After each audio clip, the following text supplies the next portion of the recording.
Continuamos con nuestro recorrido a través de la epístola a los Gálatas. La vez pasada vimos que el Evangelio transforma, que Cristo es suficiente y que somos libres para cumplir la misión. Hoy nos enfocaremos en la justicia por la fe, uno de los pilares del Evangelio que nos permite descansar en la obra de Cristo. Y para ilustrarlo, recuerdo una escena de mi maravilloso país, República Dominicana, porque los dominicanos somos prácticos y tenemos una frase típica que tengo que decirla de manera incorrecta para que se pueda entender, y es, nosotros decimos usualmente, eso no es nada, dale pa'lante que eso aguanta. Esta frase, aunque parece para algunos sabia, termina por lo general siendo un gran desastre. Y dos amigos que tienen un problema de combustible, que el tanque se le vació, el carro usaba combustible diésel, pero en la estación coincidencialmente en ese momento no había gasolina. Entonces uno le advirtió, esto no sirve. El otro respondió, eso no es nada, dale para adelante que eso aguanta. Echaron gasolina en el carro diésel, el carro logró encender, se movió algunos metros, pero el motor colapsó. Y la reparación fue mucho más que pedir a un taxi que le traiga un galón de diésel. De la misma manera, cuando tratamos de añadirle al Evangelio obras, tradiciones o reglas humanas, lo que estamos haciendo es colapsando nuestra fe. Estamos dañando nuestra vida espiritual. Y esto es lo que Pablo está a punto de denunciar en esta porción de la palabra. Y lo veremos en tres movimientos del texto. Primero veremos una situación dolorosa en los versos 11 al 13. Luego veremos una confrontación necesaria en los versos 14 al 19. Y por último, una justificación transformadora en los versos 20 al 21. La idea que quiero que quede en sus mentes y en sus corazones es que por la fe, Cristo es suficiente para justificarnos delante de Dios y no necesitamos añadir el cumplimiento de la ley para ser salvos. Yo le invito a que oremos, nos pongamos en las manos del Señor.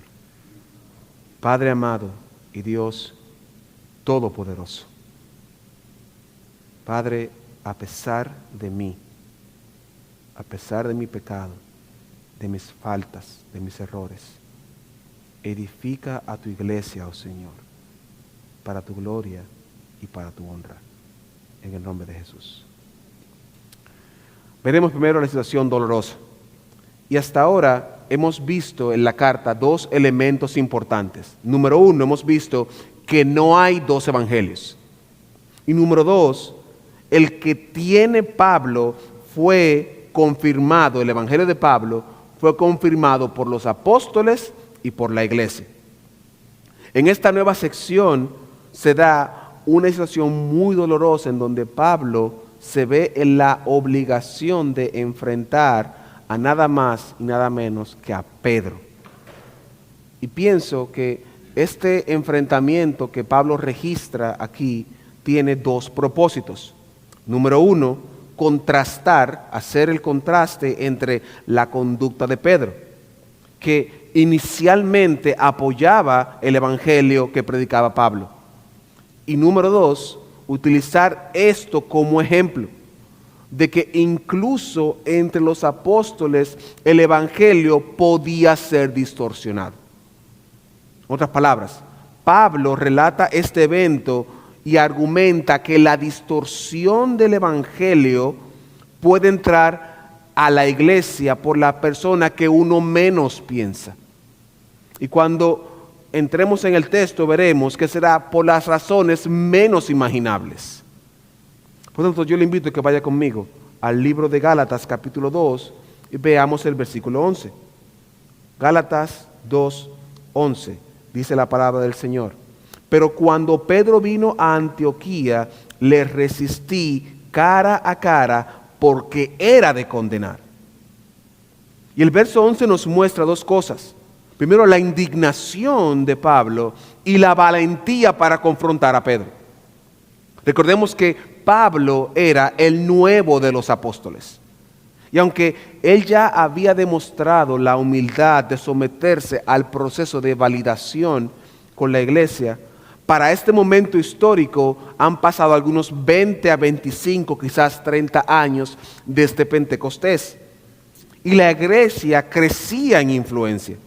Entonces, resistir a Pedro en este momento histórico no era cosa sencilla, ya que Pedro junto a Jacobo y a Juan eran considerados las columnas, como dice el verso 9 del capítulo 2, columnas de la iglesia. No solo esto, sino que ellos tres eran parte del círculo íntimo de Jesús. Sin embargo, Pablo sabía que su apostolado y su evangelio no dependían de un hombre, sino que dependían de Dios. Y esto nos advierte a nosotros hoy sobre sobredimensionar a líderes dentro de nuestra comunidad. Y el riesgo que se corre es de malinterpretar la autoridad espiritual. Cuando esto sucede es un proceso lento, en donde la congregación empieza a aprobar pequeñas cosas. Y estas pequeñas cosas que se van aprobando, se van acumulando hasta que se forma esta figura que es intocable. Esta figura que es prácticamente divina. Y lo que tenemos hoy son apóstoles, profetas, patriarcas y casi querubines. Si tenemos una serie de personas que son los iluminados de Dios, los incuestionables de Dios. Y para colmo utilizan el texto de David cuando va a atacar a Saúl. Dice que David le pide a sus compañeros que no, ¿cómo yo de tocar al siervo elegido de Dios? Y de un momento a otro hay una serie de Saúles y Davíes que exaltan a esta persona. Y la historia lo confirma. Como líderes como David Koresh, que durante el asedio de Waco, Texas, en el 93, él dominaba a esta comunidad con autoridad abusiva. O como el caso también de Jim Jones, que cometió un suicidio masivo en Guyana el 18 de noviembre de 1978. Ambos utilizaron la bandera del Evangelio y la palabra de Dios. Y otros casos similares que usted también puede conocer, donde se muestra el peligro de exaltar a líderes por encima del Evangelio.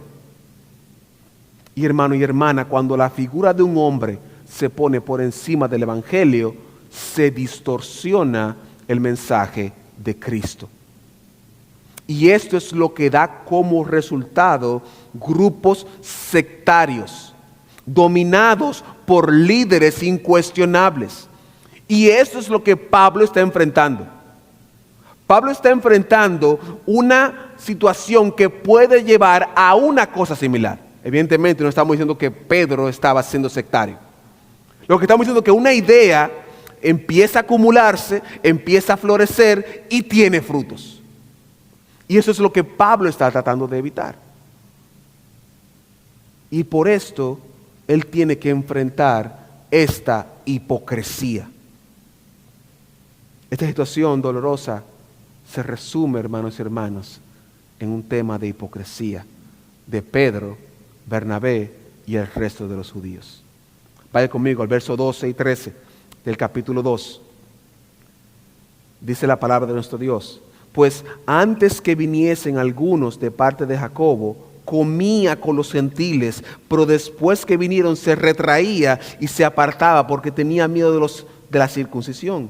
Y en su simulación participaban también los otros judíos, de tal manera que aún Bernabé fue también arrastrado por la hipocresía de ellos. Y para entender mejor esa situación, tenemos que situarnos en el contexto judío. Las iglesias de Galacia, la mayoría estaban compuestas por gentiles. Pero, al parecer, era una mixtura, en donde no solamente había gentiles, sino también judíos que solían ser, al parecer, la minoría. Partiendo de esto, los gentiles, probablemente en su mayoría griegos, no tenían las reglas alimentarias que tenían los judíos. Reglas que eran específicas y rigurosas. Y una evidencia de lo riguroso de estas reglas se ve en la visión que tuvo Pedro en el capítulo 10 del libro de Hechos, donde Dios, en una visión que él confirmaba que era de Dios, le manda a comer animales, y mira lo que responde Pedro. Hechos 10:14. Entonces Pedro dijo: Señor, no. Punto y coma. Es decir, no. Punto y coma. Porque ninguna cosa inmunda he comido jamás. Imagine el nivel de compromiso que Pedro, en una visión de Dios, le dice a Dios que no. Es un compromiso sumamente alto. Claro que el contexto de la visión de Pedro no tiene que ver con comida, sino con otra cosa, con el tema de los gentiles entrando a la fe. Pero lo que quiero resaltar es lo rigurosa que era y lo leal que eran a esta. A todo esto, el comportamiento de Pedro en Gálatas nos muestra que él, al parecer, en el capítulo 10 él lo vemos con una rigurosidad, pero aquí lo vemos con cierta flexibilidad. Parece que él ya había entendido que las reglas dietéticas no le aplicaban a los gentiles. Y probablemente él se dio cuenta de que ya no eran necesarias. Y quizás, si había cerdo, se dio su poquito de cerdo y le gustó. Y esto me acuerda cuando tuvimos el convivio, en junio, en julio, habíamos comprado hamburguesas y salchichas, hasta que llegó el hermano Eduardo. Y vino con una revelación del cielo y puso el bacon en la salchicha. Hermano, la gloria de Dios. Eso fue una revelación del cielo. Porque originalmente era para los niños. Pero cuando el hermano tuvo esa revelación y puso ese bacon en esa salchicha, yo tuve que decirle: Ellen, guárdame uno porque ya se me está acabando el asunto. Y parece ser que Pedro tuvo un encuentro maravilloso con el bacon. Y estaba compartiendo con los hermanos en la mesa, con los gentiles. Pero más allá de lo dietético, la comida en el mundo judío representa la provisión de Dios. Si sentarse a la mesa significaba recibir de Dios lo que Él tiene para esa familia. Y por eso Jesús fue tan controversial, porque Él comía con pecadores. Y el mensaje que se interpretaba era que Jesús compartía el don divino exclusivo para los judíos con gente que no lo merecía. Y esta es la clave de toda la situación dolorosa. Pablo reacciona porque Pedro, que proclamaba gracia, de repente actúa de manera hipócrita y desmiente a su maestro. Y lo doloroso es que Pedro estaba negando lo que él había recibido del Señor. Hermanos y hermanas, Pedro había sido testigo de la obra de Cristo. Y se dejó llevar por miedo y vergüenza. Algo que no es nuevo en Pedro. Porque 15 o 20 años atrás hizo exactamente lo mismo cuando estaba la noche de Cristo siendo preso. Por vergüenza y por miedo negó a Cristo. Espero que se entienda el planteamiento. Actuar de manera distinta a lo que Cristo plantea es negar a Cristo. Y por eso el tema de Gálatas no es solamente de comida, es de si Cristo es o no suficiente. Y Pedro demostró con su accionar que Cristo era insuficiente. La pregunta que le hago, hermano y hermana, ¿es Cristo suficiente para usted? Noten que esto empieza con una persona y que puede escalar y afectar a los demás, teniendo a los demás judíos. Y aún, dice Pablo, y aún hasta Bernabé. Hermano, Bernabé no era cualquier persona. Bernabé fue el hijo de consolación. Bernabé era un hombre noble, era un hombre piadoso, cristiano, dadivoso, que viajó con Pablo en su primer viaje y él cayó en la trampa, hermano. Cualquiera puede caer. Cuando quitamos y le ponemos el evangelio, cada vez que establecemos restricciones, reglas que no están fundamentadas en la Biblia, estamos negando a Cristo y cualquiera puede caer. Porque estamos diciendo que en teoría es por gracia, pero en práctica no es suficiente. Que el sacrificio en la cruz de Cristo necesita de otra cosa más. Y que si necesita de otra cosa más, Jesús se equivocó y Dios se equivocó. Es decir, no lo veamos solamente como que hubo un problema de comida, sino que cuando modificamos el evangelio, estamos diciendo que somos más sabios que Dios. Es por esto que Pablo, ante la negación de Pedro, tuvo que enfrentarlo. Y esta fue una confrontación necesaria. Esta confrontación de Pablo con Pedro, indica que Pedro lo que había hecho era digno de condenar y que no se podía pasar por alto. Y esto él lo hace en tres elementos. Primero, presenta la contradicción de Pedro. Luego, el razonamiento de la contradicción. Y por último, una conclusión lógica. O sea, cuando vemos la contradicción, en el versículo 14, dice, verso 14 del capítulo 2, cuando vi que no andaban rectamente conforme a la verdad del evangelio, dije a Pedro delante de todos, si tú siendo judío vives como los gentiles y no como judío, ¿por qué obligas a los gentiles a judaizar? Lo contradictorio de Pedro y de los demás judíos que le hicieron caso es que estas acciones que ellos hacían no coincidían con lo que predicaban. Como hemos visto en entregas anteriores, es posible afirmar algo como verdadero, pero vivir una manera completamente distinta. Por ejemplo, un neumólogo que fume cigarros. Él sabe que consumirlos hace daño y aún así los consume. O un padre o una madre que quiere enseñar a sus hijos a ahorrar y ven en su papá y en su mamá una botarata de dinero. Contradicciones. Pero Pedro enfrentaba esta gran contradicción porque él lo enseñaba que la justificación viene por la fe. Pero por presión social, él imponía cosas que negaban esta verdad. ¿Cuántas veces nosotros hemos hecho exactamente lo mismo? Cargando a otros con reglas basadas en mis tradiciones, en mis ideas personales.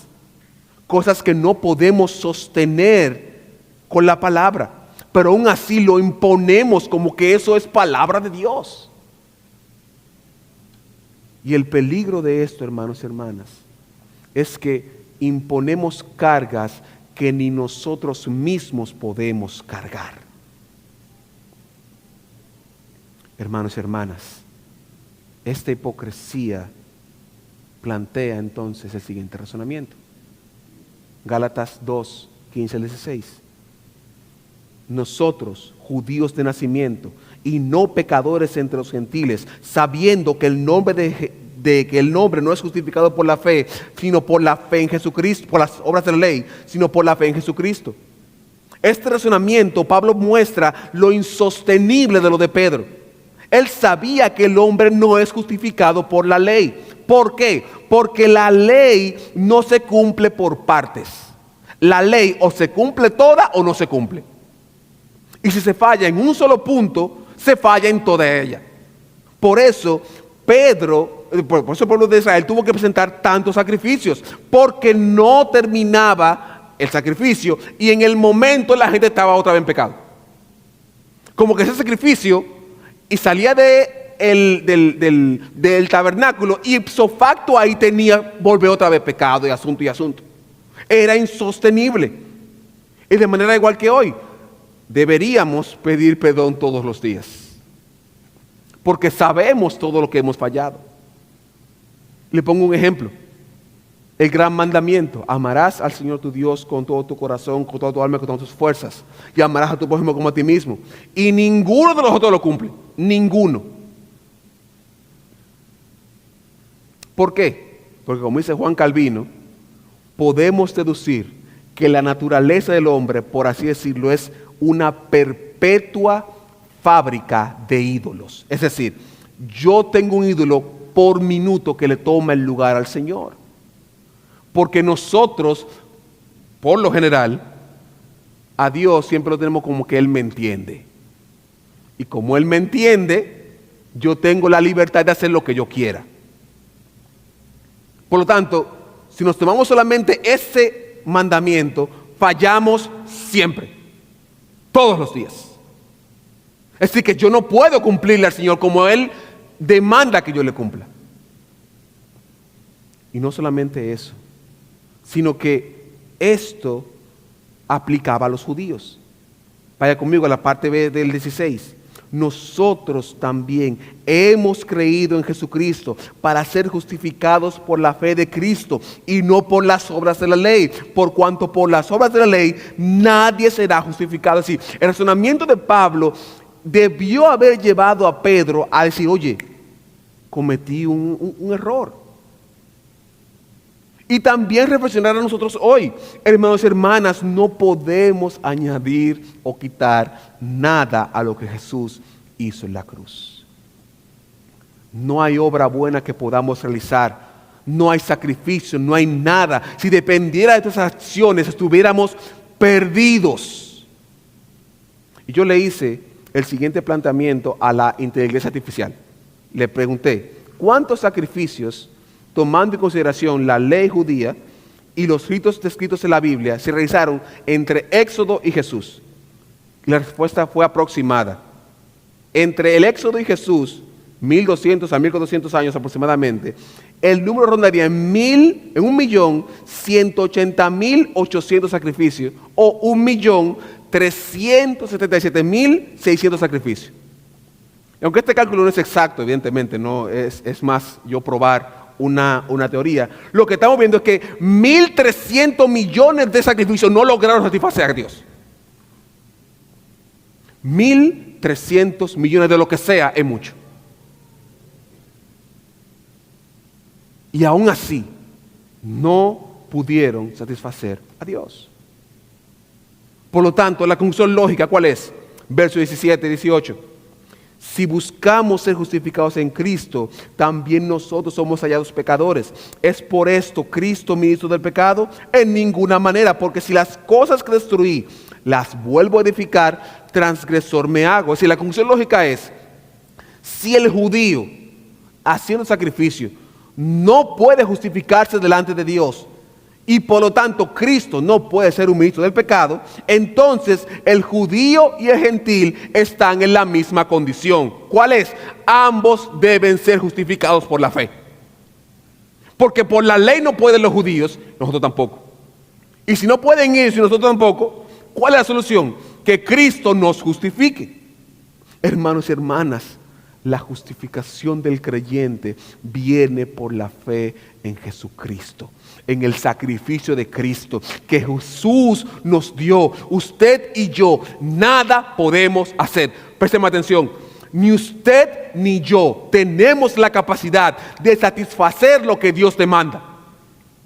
Estábamos muertos en nuestros delitos y pecados hasta que Cristo vino y con su sacrificio nos justifica por la fe y nos da vida, su sacrificio y nada más. Yo no puedo hacer nada. Por lo tanto, Cristo es suficiente. Y si Cristo es suficiente, no hay que añadirle nada. Es por esto que Pablo concluye esta lógica diciendo, verso 19, porque yo por la ley soy muerto para la ley, a fin de vivir para Cristo.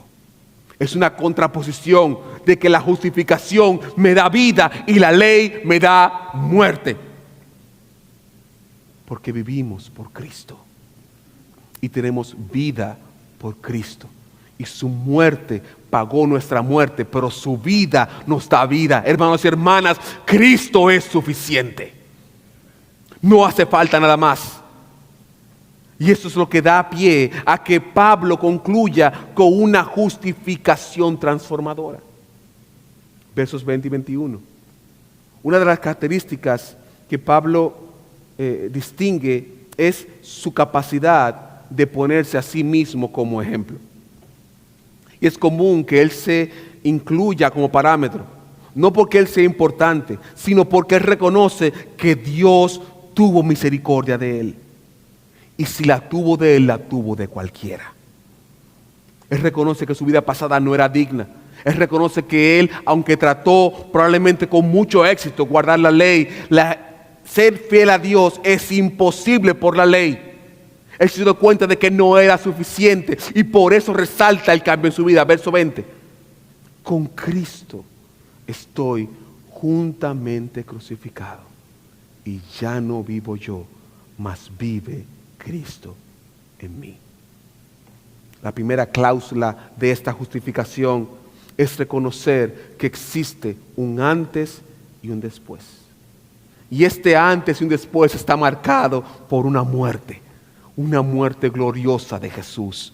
Esta carta Pablo defiende la suficiencia de Cristo para salvar. Hermanos y hermanas, solamente Cristo nos puede justificar delante de Dios. Solo la sangre de Cristo nos puede limpiar. ¿Cómo lo hizo? Muriendo en la cruz del Calvario. Esta muerte y resurrección plantea que si Cristo murió, yo morí. Y se resucitó, yo resucité. Entonces imagine esto con un cheque que se puede hacer. Un cheque es en esencia un pedazo de papel con letras impresas y una cantidad de dinero disponible. Y el valor no está en el papel, sino en la orden que se da del cheque. Pero si usted no cobra el cheque, nunca va a cobrar el dinero. El cheque no vale. Lo que vale es la transacción. Y en Cristo lo que vale es la transacción que Él hizo por nosotros. Que Él se puso por nosotros y nos dio vida. Hermanos y hermanas, Cristo tomó su lugar. Cristo tomó mi lugar. Y por eso yo tengo vida. Cristo tomó nuestro lugar. Cristo nos dio vida. Esto no quiere decir que seamos títeres de Cristo, sin pensar o razonar. Todo lo contrario. Pablo se refiere aquí a que su propósito de vida cambió cuando Cristo dio su vida por él. Y su vida ya no es de él, su vida es de Cristo. Hermanos y hermanas, la muerte de Cristo nos da vida y nos da libertad. Pero no es una libertad para hacer lo que querramos. Es una libertad para someternos a Cristo. Por eso te pregunto ahora, ¿estás viviendo para Cristo? ¿Es Cristo tu Señor o es simplemente un genio de la lámpara al cual llamas cuando tienes problemas? ¿Cuántas veces has cantado con emoción Isaías 6:8? Heme aquí, envíame a mí. Pero cuando llega el lunes la emoción se apaga y la disposición desaparece. Decimos, mi familia es del Señor, pero no pensamos que uno de esos hijos pueda ser un misionero. Al contrario, le animamos a tener una carrera alterna por si acaso. ¿Cuántas veces hemos puesto primero mi interés ante el interés de Cristo y su misión? Así que te vuelvo a preguntar una vez más, ¿estás viviendo para Cristo? ¿Es Cristo suficiente para ti? ¿Es Cristo suficiente para que aceptes su voluntad, sea cual sea? ¿Es suficiente para dejarlo todo por Él? ¿Él es suficiente para rendir toda tu vida y tu voluntad? Cristo murió para que vivamos por Él. La pregunta es eso suficiente para ti? Y esta pregunta retumba en la vida de Pablo.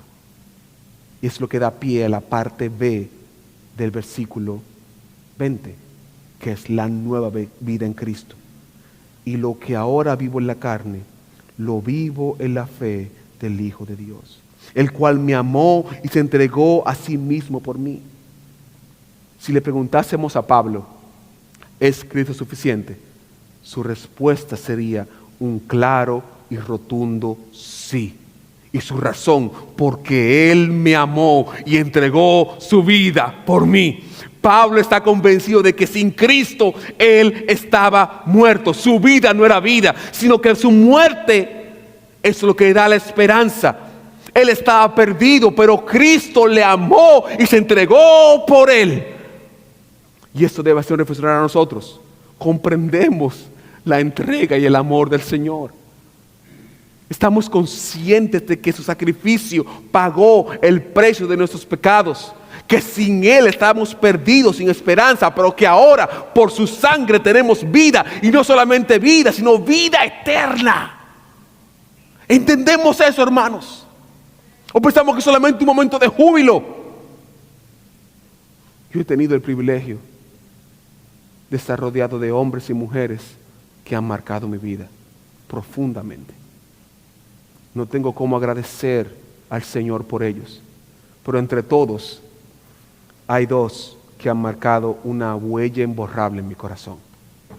Primero es mi papá, Domingo Ortiz Arias, un hombre cuya devoción y fe me marcaron para siempre. De hecho, si usted me conoce, sabrá que yo canto con mucha frecuencia. Él decía que había que cantar porque él no se aburría, porque él siempre tuvo una razón para cantar. Y cuando le preguntábamos ¿por qué? Porque Cristo me salvó. Porque Cristo dio su vida por mí, Josías. Por eso yo canto. ¿Cómo no he de cantar a mi Dios? Si Él me rescató de la muerte, esa era su respuesta. De hecho, Él amaba el cielo. Y Él amaba tanto el cielo que mi mamá le decía el purum. No me pregunte por qué, déjelo así.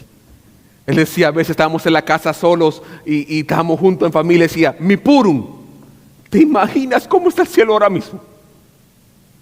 Y decía él, mi purum está de oro. Y yo, pero papá, ¿pero por qué tú haces eso? El cielo, ahora. No. ¿Cuándo me voy? Amaba el cielo, porque para él nada superaba la salvación. Yo no estoy ni cerca de él. Cuánto quisiera ser como mi papá. La segunda persona fue mi gran mentor y amigo y profesor, Dr. Jim Charix, un hombre que me modeló a Cristo y que me mostró el peso del ministerio y me enseñó que lo más importante es la exaltación de Cristo. Él me enseñó que vivir para Cristo implica morir a mí mismo, que mientras yo no muera a mí, mientras yo no le dé todo a Cristo, no es suficiente para Él, que es o todo o nada. Que no importa grados académicos, que no importa la fama, es Cristo y Cristo, solo Cristo. Ambos modelaron que Dios es o todo o nada. La pregunta que te hago, ¿es Cristo para ti todo o no es nada? Hermanos y hermanas, Dios es suficiente. No porque sea genial, sino porque Él dio todo por ti. Y con su sacrificio te dio vida. Y esto es lo que da la convicción de Pablo. Verso 21. No desecho la gracia de Dios, porque si por la ley fuese la justicia, entonces por demás murió Cristo. Hermanos y hermanas, noten que no esto es un cierre poético. No es algo elocuente como uno esperaría de Pablo, sino que si la ley salvara, la muerte de Cristo fuera innecesaria. Y el sacrificio de Dios por el hombre no valió la pena. Y todo el sufrimiento por el cual vino Cristo fue en vano. Pero Él dice, hermanos y hermanas, Cristo es suficiente. Esa es la razón por la cual es todo o nada. Cristo, hermanos, es suficiente. La pregunta que te hago ¿es suficiente Cristo para ti? Permítame concluir. A través de estos versos vemos la suficiencia de Cristo en nuestra justificación por la fe. Pablo deja claro que la ley es imposible de cumplir porque estamos llenos de pecado que nos incapacita para satisfacer las demandas de Dios. Pero Dios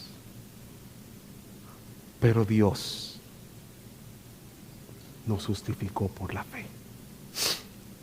Y esto se da cuando aceptamos a Cristo como Señor y Salvador, cuando venimos a Él en arrepentimiento y fe.